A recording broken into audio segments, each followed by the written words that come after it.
Good evening, ladies and gentlemen. Welcome to Villainous Times, Monday, May 28th, 2012. Today's top story is the Invisible War and how it hits home in Canada after the recent release of the highly publicized, aka not very publicized, slightly hidden documentary on rape in the US military. Hits home today as we discover over the weekend that more allegations come forward within the ranks of the RCMP, which is a Canadian military operational force, in regards to sexual harassment, sexual assault, and rape. It boggles my mind how out-of-date policies, procedures, and protection within an agency that's supposed to be protecting Canadian citizens goes about procuring rape. I mean sex. I mean favors. I mean, damn it. What I really mean is it is unfortunate that these things happen, and while I do stand with the victims because those who prey on other people become predators, either they do it overseas and come home and prey on our children and our husbands and wives in the streets, or they do so amongst us already, aka in the RCMP. Obviously, there are other forms of rape in our society, but this hits home specifically on a weekend after the Audience Award-winning Invisible War documentary about rape in the U.S. military. The preview of that hit the interweb on Apple iTunes. Yes, so it is unfortunate that the out-of-date systems we have in place are failing us on such a broad scale. For instance, the silly notion that unfettered economic growth will continue onwards until the end of time whilst we rape our planet. Silly. Absolutely atrocious.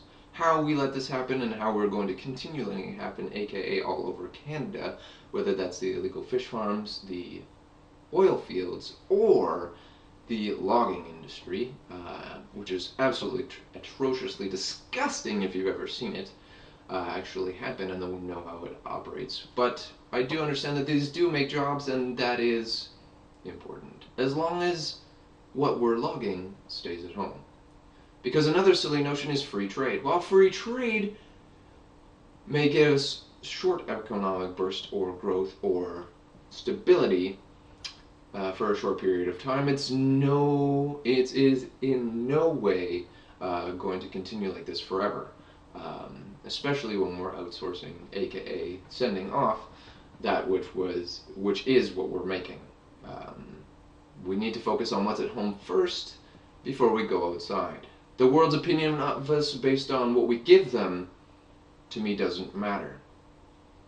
It is how we treat our own citizens and our environment that the world should look at us for. Which is unfortunate because right now Canada sucks at treating its citizens well and its environment, aka what is going on in, I'm saying aka a lot, anyways, what's going on in Montreal, which will spread when the government tries to raise tuitions for everybody else. Canada, you really are running amok. You have no idea how to protect your citizens, how to protect your RCMP officers, and how to protect your environment. What are you going to do for us? I can't say. But what I can say is, if you don't do something quick, if you don't turn around, if you don't provide equality for all citizens, we are going to run amok. And what that means and how it's going to happen, I can't say because I have no idea. I'm just a voice for the people. A voice talking to you because, well, let's be honest, I really don't like you. Because what you offer, whilst very good in most aspects, is starting to fail us. Why? Because you're giving our tax monies and our futures away for short-term economic stability, which is unrealistic, silly. It's not going to last. So, RCMP officers, people who have suffered rape, women everywhere, world over, not just Canada. I'm sorry, men suck. I'm sorry I suck. Who I am today is who I am. I wasn't always this way. And I hope in the future that I can inspire more people to be more chivalrous and live by the virtues of love and compassion.